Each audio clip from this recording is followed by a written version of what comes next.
We are back with more reliable sources, and this next segment is about something you've probably noticed about election coverage. Each week, a new presidential candidate jumps into an already crowded race, mostly on the Republican side. But there are also declared candidates besides Hillary Clinton on the Democratic side, including Bernie Sanders and soon Martin O'Malley. Clinton has been taking a lot of heat from the media for ignoring the media, and I think that heat is perfectly appropriate.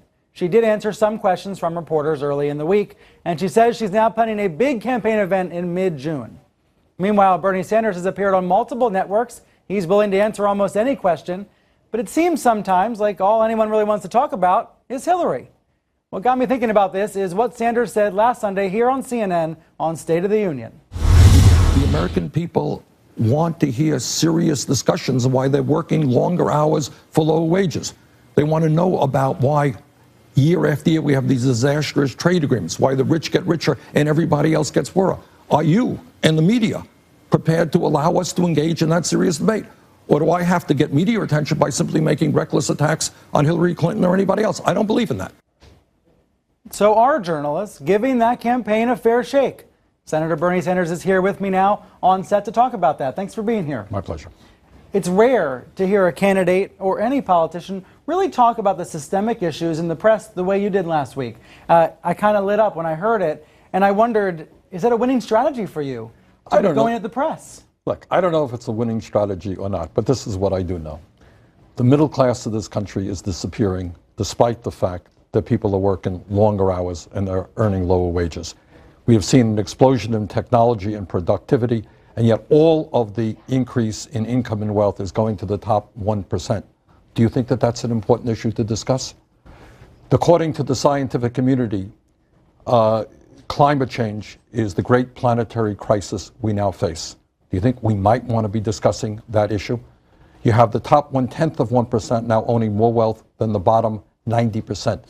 I'm the ranking member of the Budget Committee. I dealt with the Republican budget, which throws 27 million people off of health insurance, cuts educational programs by tens of billions of dollars, gives tax breaks to billionaires. You know how much coverage that got? Outside of the political gossip, virtually nothing.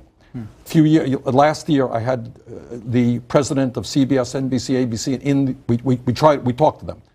Why is it that you're not covering climate change significantly? Okay. So what happened in that meeting? Well, actually, a couple of weeks later, there was a lot of discussion about climate change.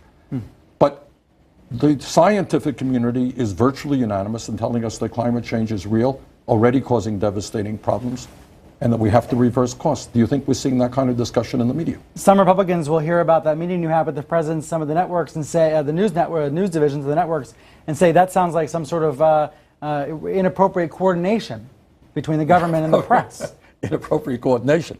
To ask them whether we're not discussing the major planetary crisis facing us? I don't think so. But the rebuttal would be the press should make up its own mind collectively about what should be a priority to be covered. No. The answer is, of course, the American people and elected officials can weigh in as well. No one is telling them, no one is forcing them. But when the scientific community tells us something is enormously important, maybe, just maybe, we may want to be discussing it. With your campaign now a few weeks in, are you finding that the media is taking it seriously, or are you finding they're using you only as a foil to Hillary Clinton to get headlines? I think we're doing pretty well, and I think the media, we have gotten more serious discussion on our issues than I might have thought about. But this is what I worry about.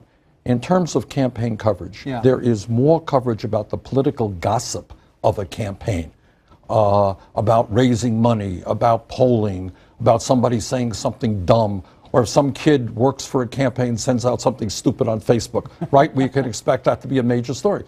But what your job is, what the media's job is to say, look, these are the major issues facing the country. We're a democracy. People have different points of view. Let's argue it. Fundamentally, you're describing what is this systemic issue in press, in the nation's news media, which is an interest in spectacle over policy. To me, it is astounding, and correct me if you think I'm wrong.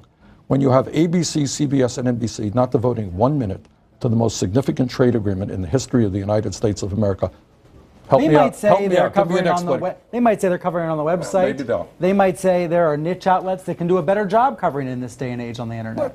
Not a good answer. I mean, television is an important medium. You cannot ignore that. You cannot ignore the reality of income and wealth inequality. You cannot ignore the fact that Citizens United is undermining our democratic way of life. Now, there are two sides to the story. I'm not saying yeah, everybody has got to agree with me, but have that issue, have that debate. That's what elections should be about.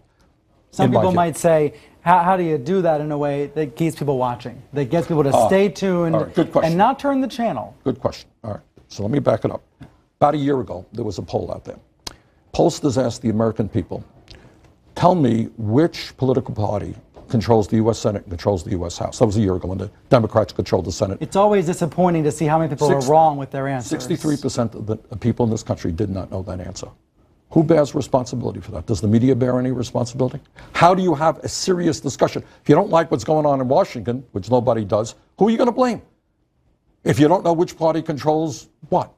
So I think that instead of coming up with the next news of the moment, breaking news, there was an automobile accident, a cat got run over. Here's breaking news. For 40 years, the American middle class has been disappearing, and the rich have been getting richer. Why? I have an idea for you. Okay. Bernie Sanders, cable news president. All right.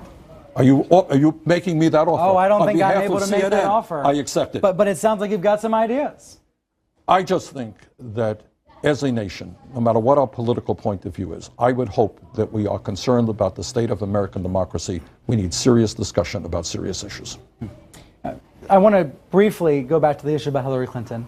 I don't want to become a parody of this conversation by focusing on it, because that would miss the point. But I wonder what it's been like for the past few weeks as you've officially declared. Do you wake up some mornings and think, well, the way I'm going to get attention today is to criticize Hillary Clinton? Well, look, are you leaning in to that reality of the media? Of course Hillary Clinton and anybody else deserves criticism. When you have different points of view, I guess that's what criticism is about. But I will tell you that I have never run a negative political ad in the state of Vermont in my life. People of Vermont know that. I just don't think that that's what politics is about. So will I criticize Hillary Clinton on her position on TPP or the lack of position? Will I criticize her on her views on Wall Street? Will I criticize her on foreign policy? That's what democracy is about. But taking cheap shots at people, making it personal, I don't think that's what politics should be about. Senator Sanders, thank you for being here this morning. Okay. My pleasure. Thanks.